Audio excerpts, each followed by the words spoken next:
के 400 पार का नारा तभी पूरा होगा जब बीजेपी दक्षिण के दुर्ग पर भी विजय हासिल करेगी और इसमें खास तौर पर तमिलनाडु, आंध्र प्रदेश और केरल शामिल हैं। बीजेपी को इस बार तीनों राज्यों में खाता खुलने की उम्मीद है और इसके लिए पीएम मोदी ने पूरा जोर लगा दिया है। रिपोर्ट देखिए।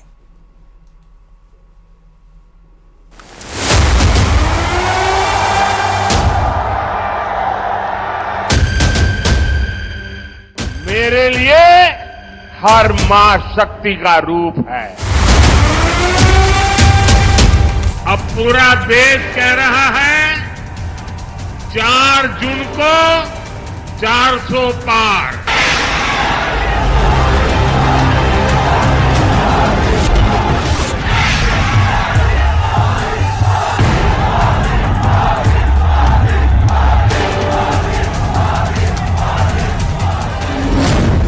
ये प्रधानमंत्री मोदी के कोयम्बटूर के रोड शो की तस्वीरें हैं। कोई प्रधानमंत्री मोदी को देखकर भावुक है तो किसी की आंखों में आंसू है। कोई मोदी के लिए पोस्टर में मिठास घोल देता है तो कहीं मोदी को देखते ही आंखें चौंकती नजर आती हैं। मोदी को देखने के लिए भी जबरदस्त जोश और उत्साह है।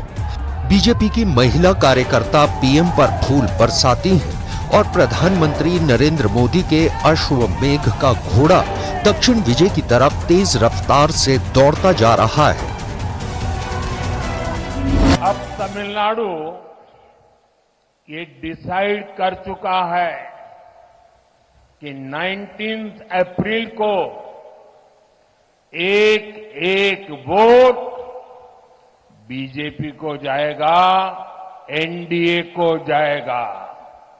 अब तमिलनाडु ये डिसाइड कर चुका है अब की बार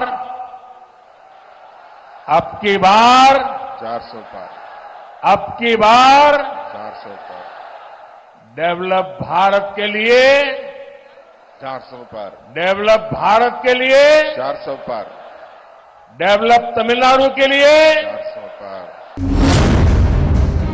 मंगलवार तक प्रधानमंत्री इस साल तमिलनाडु का 7 बार, केरल में 4 बार, तेलंगाना का 4 बार, कर्नाटक में 3 बार और आंध्र प्रदेश का 2 बार दौरा कर चुके हैं। एक हफ्ते में मोदी ने केरल के 2 बड़े दौरे किए हैं। मंगलवार को प्रधानमंत्री नरेंद्र मोदी केरल के पलक्कड़ में थे और 15 मार्च यानी शुक्रवार को केरल के पथानामथिट्टा में ही कांग्रेस के एक दिग्गज नेता ए.के. एंटनी के बेटे और बीजेपी उम्मीदवार अनिल एंटनी के लिए उन्होंने प्रचार किया था। बीजेपी की कोशिश है कि इन राज्यों में सीटें बढ़ाई जाएं, तभी 400 पार का मिशन पूरा हो सकेगा। बीजेपी को इस बार इन 3 राज्यों में खाता खोलने की उम्मीद है। आंकड़ों पर नजर डालें तो दक्षिण के राज्यों में लोकसभा की 129 सीटें हैं। इनमें से 2019 में बीजेपी को सिर्फ 29 सीटों पर जीत मिली थी, जबकि विपक्ष को 100 सीटें मिली थी। कर्नाटक में बीजेपी का प्रदर्शन अच्छा था, जहां 28 में से 25 सीटों पर उसकी जीत हुई। वहीं तेलंगाना में भी उसने अच्छा प्रदर्शन किया और 17 में से 4 सीटों पर जीत दर्ज की। लेकिन तमिलनाडु, आंध्र प्रदेश और केरल में बीजेपी का खाता नहीं खोला।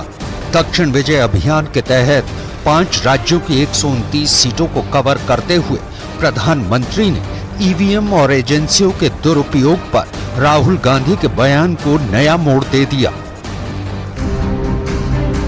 दिल्ली में सत्ता का रास्ता उत्तर प्रदेश से होकर जा सकता है, लेकिन इस बार एनडीए 400 पार का रास्ता दक्षिण भारत से होकर गुजरेगा। हमारा लक्ष्य इस बार 5 दक्षिणी राज्यों में एनडीए के लिए 50-60 सीटें जीतने का है।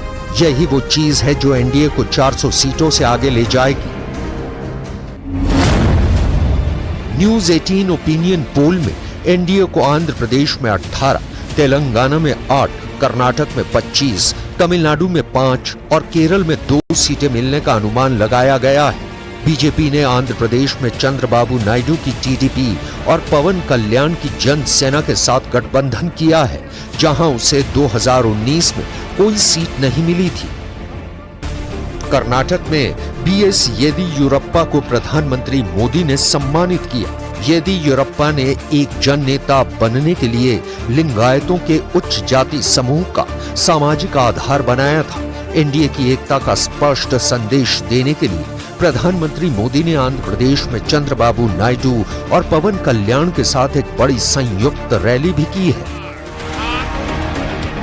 ये साफ लग रहा है कि प्रधानमंत्री नरेंद्र मोदी इस बार दक्षिण भारत में पहले से ज्यादा समय देना चाहते हैं ताकि बीजेपी 370 पार के लक्ष्य को पूरा कर सके।